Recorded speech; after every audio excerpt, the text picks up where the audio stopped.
teny fiainana.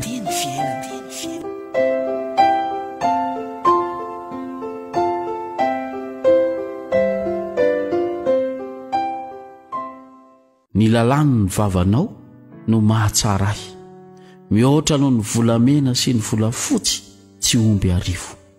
Amen. Salamo 7:1 ny 2:7. Ny lalàny ny vavanao no mahatsara ahy.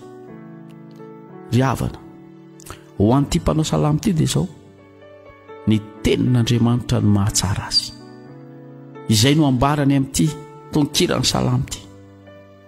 Efa nandalovany daholo ny tenin'olombelona rehetra, efa nandalovany ny teniny izao tontolo izao, fa tsapany fa tsisy mahatsara azy zany.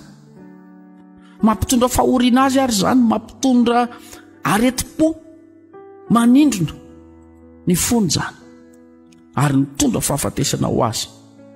Ka tsapany ankehitriny ry havana fa tsy misy afa-tsy ny tenin'Andriamanitra, ny tory lalan'Andriamanitra izay aloka ny vavan'Andriamanitra ireriany no mahatsara azy.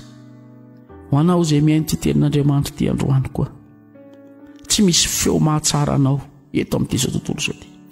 Tsy misy tenin'olombelona mahatsara anao eto amin'ity izao tontolo izao ity. Izao tontolo izao dia feno fitaka, feno lainga, feno fampanantenana pokaty. Eny fa na izay olona mihevitra ny tenana ho tena manana fahendrena aza dia mety hamitaka anao ihany. Fa ny teny tsy mba mamitaka dia izay aloka ny vavan'Andriamanitra. Ny tenin'Andriamanitra ry havana, io no mahatsara anao. Ianao miainao anatin'ny adi-tsaina io, ianao miainao anatin'ny adi-panahy io, ianao tsy mahita tory io, ianao sahiran-tsaina amin'izao mifo maraina izao hiatrehana ity tontolo andro ity, hitondrana ny ankonana, ahoana ny androany, ahoana ny ampitso. Ianao ny feon'Andriamanitra izay miteny aminao androany ka manao aminao hoe aza matahotra, mpanompoko ianao, efa nofidiko ka tsy mba nariko. Izany teny izany no mahatsara anao ry havana. Ny tenin'Andriamanitra mahatsara anao, fa ny tenin'Andriamanitra dia mihoatra lavitra noho ny volamena sy ny volafotsy.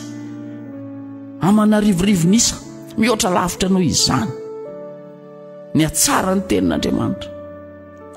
Izany ny ilazan'ny mpanao salamo sy ny mpanompon'Andriamanitra maro hoe tsara loatra sy mahafinaritra ny tenin'Andriamanitra.